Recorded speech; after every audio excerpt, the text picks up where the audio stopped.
Leçon numéro 1, toujours se méfier des médias généralistes qui viennent infirmer une information. La France compte-t-elle utiliser l'épargne des Français pour aider l'Ukraine?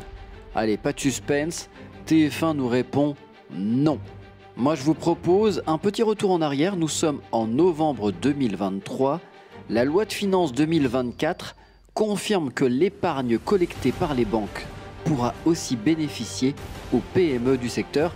Quel secteur? L'industrie de défense, à savoir la guerre. Petit rappel, l'ex-première ministre Elisabeth Borne avait utilisé le 49.3 pour faire passer à l'Assemblée nationale le volet dépenses et l'ensemble du projet de loi de finances pour 2024.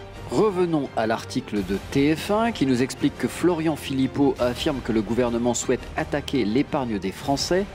Sur les réseaux sociaux, cet eurosceptique assure que l'État va piocher dans cette épargne pour financer l'Ukraine et Zelensky. C'est un raccourci trompeur. Déjà, quand écrit raccourci trompeur, c'est qu'il y a une partie de vérité. Et pour discréditer Florian Philippot, voici la méthode dégueulasse de TF1. Écoutez bien, cette phrase est dans l'article. Et que demande ce collectif?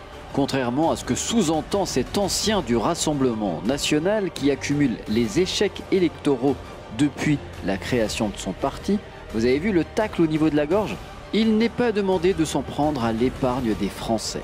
En bref, TF1 Info conclut, un placement qui fonctionnerait comme le livret développement durable qui permet à ceux qui le souhaitent d'épargner tout en laissant les banques utiliser les sommes collectées pour améliorer la performance énergétique de l'habitat français. Une méthode qui donnerait l'occasion aux seuls concitoyens qui le souhaitent de s'impliquer dans le soutien à Kiev, sans faire peser cette solidarité sur l'ensemble des Français. Et toi alors, qu'est-ce que tu penses de cette information? Tu fais plus confiance à TF1 Info ou à Florian Philippot? Ou à aucun des deux?